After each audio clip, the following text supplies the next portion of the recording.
ஆன்மீக சொந்தங்கள் அனைவருக்கும் அன்பான மாலை வணக்கம். நாம் நம்மளுடைய சேனலில் தொடர்ந்து நிறைய சுவாரஸ்யமான ஆன்மீகம் சார்ந்த தகவல்களை தாங்க பார்த்துட்டு வந்துட்டு இருக்கோம். அந்த வரிசையில் இந்த பதிவில் என்ன பார்க்க போகிறீங்க அப்படின்னா, ஏப்ரல் மாதம் 22ஆம் தேதிக்கு பிறகு ஒரு மிகப்பெரிய மாற்றத்துக்காக மகர ராசி நேயர்களே நீங்கள் தயாராகிட்டு இருக்கீங்க அப்படின்னு தான் சொல்லணும். இந்த மாற்றத்திற்கான கதவு இப்போ தாங்க உங்களுக்கு திறக்க போகுது. ஏன்னா இது நாள் வரைக்கும் சனி பகவானுடைய பழியில் இருந்த நீங்கள் இப்போது சனீஸ்வர பகவானுடைய பிடியில் இருந்து விடுதலையாகியிருக்கீங்க.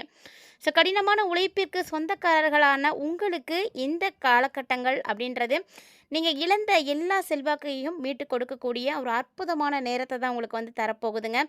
ஸோ இந்த காலகட்டங்களில் என்னென்ன வாய்ப்புகள் உங்களுக்காக காத்துட்ருக்கு அப்படிங்கிறதையும், என்னென்ன விஷயங்களில் கவனமாக இருக்கணும் அப்படிங்கிறதையும், மேலும் இந்த காலகட்டங்களில் தொடர்ந்து உங்களுக்கு நல்லது நடக்கிறதுக்கு நீங்கள் செய்யக்கூடிய எளிமையான பரிகாரங்கள் மற்றும் வழிபாட்டு முறைகள் என்ன அப்படின்றத பற்றியும் தொடர்ந்து பார்த்து தெரிஞ்சுக்கலாம். வீடியோக்குள்ளே போகிறதுக்கு முன்னாடி நீங்கள் இன்னும் நம்ம சேனலை சப்ஸ்கிரைப் பண்ணாமல் இருக்கீங்க அப்படின்னா மறக்காமல் சேனலை சப்ஸ்கிரைப் பண்ணிக்கோங்க. கூடவே பக்கத்தில் இருக்கிற பெல் சிம்பிளையும் கிளிக் பண்ணிக்கோங்க. அப்போ தான் நாங்கள் போடக்கூடிய வீடியோக்கள் எல்லாமே உங்களுக்கு நோட்டிஃபிகேஷன் உடனுக்குடன் வந்தடையும். நீங்களும் பார்த்து பயன்பெறலாம். வாங்க வீடியோக்குள்ளே போகலாம். மகர ராசி நேயர்களே, உங்களுடைய ராசி அதிபதியாக இருக்கக்கூடிய சனீஸ்வர பகவான் தற்போது உங்களுக்கு நல்ல வழிகளை வந்து காட்டியிருக்காரு அப்படின்னு தான் சொல்லணும். ஸோ இதனால் வரைக்கும் இருந்து வந்த எல்லா விதமான சதி வலைகளும் இப்போ தகரப்போகுதுங்க. அதாவது மகர ராசிக்காரங்களை வீழ்த்த நினைத்தவங்களுடைய திட்டங்கள் எல்லாமே இப்போ வந்து தவிடுபடியாயிடும். ஸோ அதாவது உங்களை சுற்றி பின்னி பிணைக்கப்பட்ட மறைமுக தடைகளாக இருக்கக்கூடிய எல்லா விதமான தடைகளுமே இப்போ வந்து விலகும். உங்களை சீண்டினவங்க கூட இப்போது உங்களை விட்டு ஓடி போயிடணும் அப்படின்னு நினைப்பாங்க. உங்கள்கிட்ட சீன்றதுக்கே இப்போ வந்து தயங்குவாங்க. ஸோ அவங்களாம் பின்வாங்கிறத குறிக்கக்கூடிய வகையில் தான் இந்த காலகட்டங்களில் இருக்கக்கூடிய கிரக அமைப்புகளானது இருக்குதுன்னு தான் சொல்லணும். நீதி இப்போ உங்கள் பக்கம் நிற்கும். அதனால் தர்மம் தலை காக்க போகுது. நீங்கள் எந்த பழி பாவங்களை சுமந்தீங்களோ அதிலேருந்து இப்போ மீண்டு வரப்போகிறீங்க. ஸோ செல்வாக்கானது கூட போகுது அப்படின்னு தான் சொல்லணும். நீங்கள் என்னெல்லாம் இழந்தீங்களோ, உதாரணமாக ஒரு நபருடைய வாழ்க்கையில் இழக்கிறதுக்கு நிறைய விஷயங்கள் இருக்குது. அப்படி நீங்கள் என்னென்ன இழந்தீங்களோ, உதாரணத்துக்கு பொருளாக இருக்கலாம், அதை தாண்டி பார்க்கும் பொழுது நம்மளுடைய சுயமரியாதை, தன்மானம், இப்படி எல்லாமே இருக்கும். இது எல்லாத்தையுமே நீங்கள் இழந்ததை எல்லாத்தையுமே இப்போ மீட்டெடுக்க போகிறீங்க. ஸோ சந்தோஷமாக இந்த நாட்களை நீங்கள் வரவேற்கிறதுக்கு தயாராகுங்க. ஏன்னா இது வரைக்கும் இல்லாத அளவுக்கு உங்களுடைய ஆட்டம் இனிமேல் தான் ஆரம்பமாக போகுதுங்க. ஏன்னா முடங்கி கிடக்கக்கூடிய எல்லா விதமான விஷயங்களும் இப்போ நல்லபடியாக நடக்கும். சொல்லப்போனால் உங்களுடைய திறமைகளும் சேர்த்து தான். ஏன்னா இந்த காலகட்டங்களில் திறமைகள் கூட அப்படி தான் கிடக்குதுன்னு சொல்லணும். நிறைய பேர்கிட்ட திறமைகள் ஒளிந்து தான் இருக்குங்க. திறமையில்லாத மனிதன் அப்படின்னு யாருமே கிடையாது. அதை நம்ம சரியாக பயன்படுத்துறது கிடையாது. அதற்கான சரியான வாய்ப்புகள் கிடைக்கிறது கிடையாது, அப்படி தான் சொல்லணும்.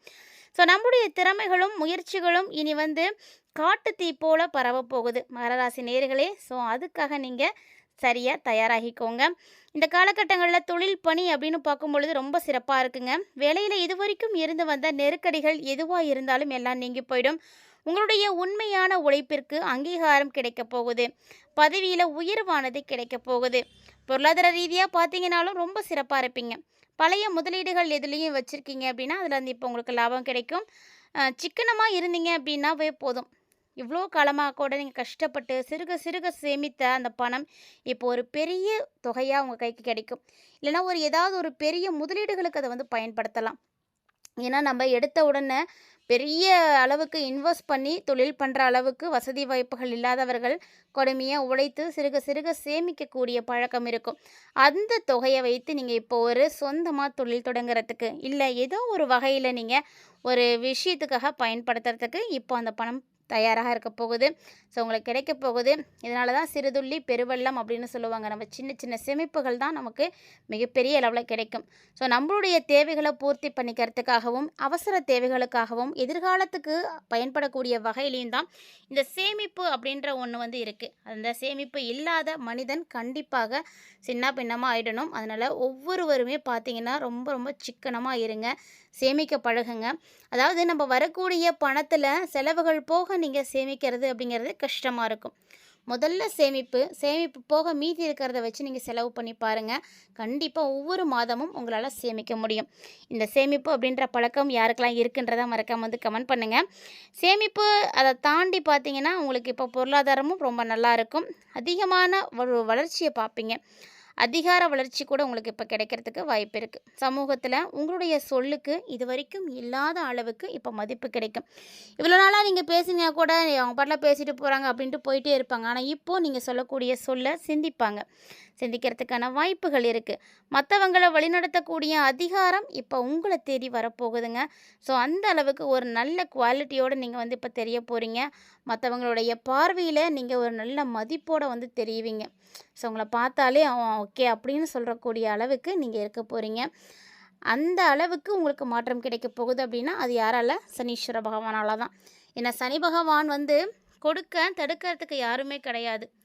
ஒரு கிரகம் செய்ய நினைக்கக்கூடியதை சனி பகவான் நினைச்சாருன்னா தடுத்து நிறுத்த முடியும். ஏன்னா அவருக்கு அந்த அளவுக்கு சக்தி இருக்குது. ஆனால் அதே சனி பகவான் வந்து செய்யணும்னு நினைக்கிறத எந்த கிரகத்தாலையும் தடுக்கவே முடியாது.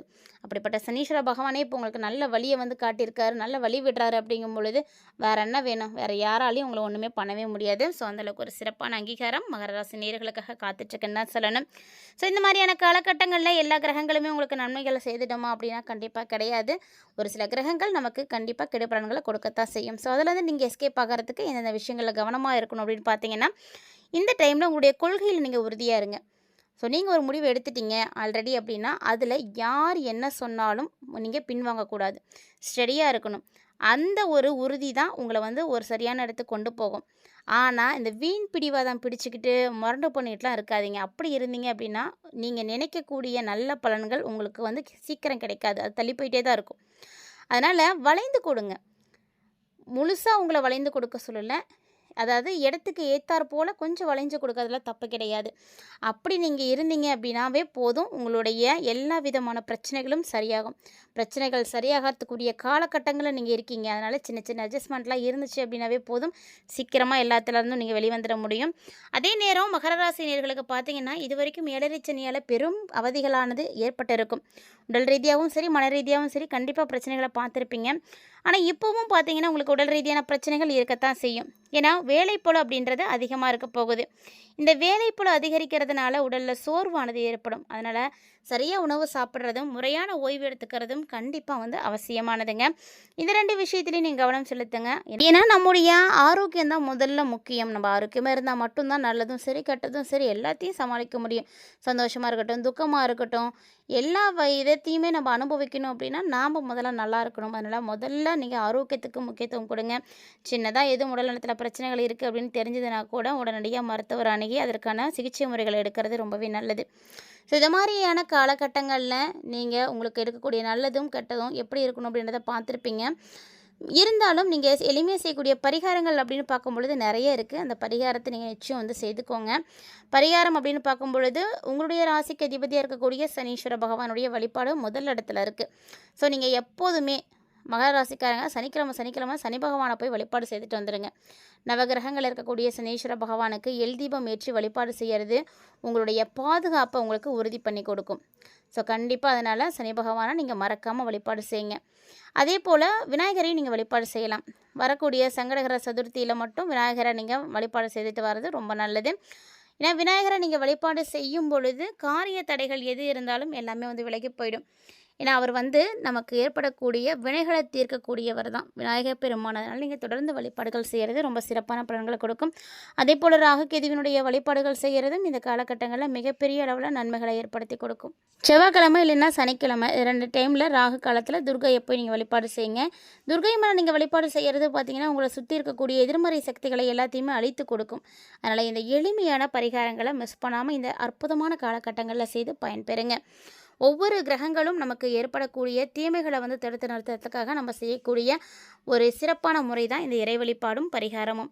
ஸோ இந்த பரிகாரங்கள் தொடர்ந்து செய்ய செய்ய நிச்சயமாக உங்களுடைய வாழ்க்கையில் நிறைய மாற்றங்களானது ஏற்படும். அதனால் தயங்காமல் நம்பிக்கையோடு வந்து செய்யுங்க. எந்த ஒரு ஆன்மீக ரீதியான பரிகாரங்கள் செய்யும் பொழுதுமே முதல்ல நமக்கு தேவையானது நம்பிக்கை தான். ஸோ நம்பிக்கை இல்லாமல் எந்த ஒரு விஷயத்தையும் செய்யாதீங்க. நம்பிக்கையோடு செஞ்சீங்க அப்படின்னா நிச்சயமாக அது உங்களுக்கு நிறைய நல்ல பலன்களை எல்லாம் ஏற்படுத்தி கொடுக்கும். இந்த பதிவில் மகர ராசி நேயர்களுக்கு வரக்கூடிய நாட்கள் எப்படி இருக்க போகுது, என்னென்ன வகைகளில் நீங்கள் சிறப்படைய போகிறீங்க, எந்தெந்த விஷயங்களில் கவனமாக இருக்க போகணும் அப்படின்ற மாதிரி நிறைய விஷயங்கள் எல்லாம் தெளிவாக பார்த்துருப்பீங்கன்னு நினைக்கிறேன். இது மட்டும் இல்லாமல் மகர ராசி நேயர்களுக்கு எல்லாத்த விட ரொம்ப சிறப்பானதே இந்த சனியினுடைய மாற்றம் தான். அதை பற்றி நீங்கள் நிறைய பதிவுல கூட பார்த்துருப்பீங்க. 7:30 சனியிலேருந்து நீங்கள் முற்றிலுமாக வெளியே வந்துட்டீங்க. இதனால் தைரியம், துணிச்சல் எல்லாமே அதிகரிக்கும். 3ல் சனியும் செவ்வாயும் இருக்காங்க. அதே மாதிரி 4ல் பார்த்தீங்கன்னா சூரியனும் 5ல் சுக்கிரனும் இருக்கிறதுனால எல்லா கிரகங்களுமே உங்களுக்கு சாதகமாக இருக்கிறதுனால தொழில், வியாபாரம் இப்படி எல்லாத்துலேயுமே நிறைய புதுமைகளை வந்து செய்வீங்க. கூடுதலான முயற்சி மட்டும் செஞ்சீங்க அப்படின்னா வெற்றி அப்படிங்கிறது உங்களுக்கு உறுதியாக இருக்குங்க. நிதியிலையும் நீங்கள் உயர்வுகளை வந்து பார்க்க முடியும். அத்தோடு மட்டும் இல்லாமல் குடும்பத்தில் மகிழ்ச்சி, சுபகாரியங்கள், விரும்பிய இடமாற்றம் அப்படின்னு எல்லாமே உங்களுக்கு வந்து கிடைக்க போகுது. ஸோ 3ல் சனி செவ்வாயினுடைய சேர்க்கை இருக்கிறதுனால அதிரடியான முடிவுகளை எடுத்து நீங்கள் வேலையில் சாதிக்கக்கூடிய ஒரு நேரம் இந்த டைம் தான். புதுசாக நீங்கள் தொழில் தொடங்குறதுக்கு அற்புதமான முயற்சிகளையும் நீங்கள் இந்த டைமில் எடுக்கலாம். ஏன்னா நல்ல லாபம் தரக்கூடிய காலகட்டம். அது மட்டும் இல்லாமல் நீங்கள் பதவி உயர்வு, இடமாற்றம் இதை கூட நீங்கள் தாராளமாக எதிர்பார்க்கலாம். ஸோ நீண்ட நாளில் நடக்கணும்னு நினைக்கக்கூடிய ஆசைகள் எல்லாமே இப்போ வந்து நிறைவேறும். எதிர்பார்த்ததை விட வருமானம் ரொம்பவே நல்லா இருக்குங்க. ஆனால் தேவையில்லாத செலவுகளை மட்டும் தவிர்த்துக்கோங்க. ரொம்ப ரொம்ப நல்ல மாற்றங்களை நீங்கள் நிச்சயம் பார்க்கலாம். குடும்பத்திலையும் நல்ல ஒரு புரிதலானது இருக்கும். கணவன் மனைவிக்கிடையேயும் நல்ல புரிதல் இருக்கும். சகோதர சகோதரிகளுடனும் உறவு பலப்படும். கல்வி பெறக்கூடிய மாணவ மாணவிகளுக்கும் இந்த காலகட்டங்களில் கல்வியில் நல்ல ஆர்வம் கிடைக்கும். ஸோ தேர்வுகள்லாம் சிறப்பாக செயல்பட்டு நல்ல மதிப்பெண்களை வந்து பெற முடியும். இந்த பதிவில் நீங்கள் நிறைய தகவல்களை பார்த்துருப்பீங்க. பிடிச்சிருந்தால் லைக் பண்ணி ஷேர் பண்ணுங்கள். மறக்காமல் கமெண்ட் பண்ணுங்கள். மேலும் இது போல் நிறைய இன்ட்ரெஸ்டிங்கான தகவல்களை எல்லாம் உடனுக்குடன் பார்த்து தெரிஞ்சுக்கிறதுக்காக சேனலை சப்ஸ்கிரைப் பண்ணிட்டு ஃபாலோ பண்ணிக்கோங்க. மீண்டும் மற்றும் ஒரு தலைப்பில் சந்திக்கலாம்.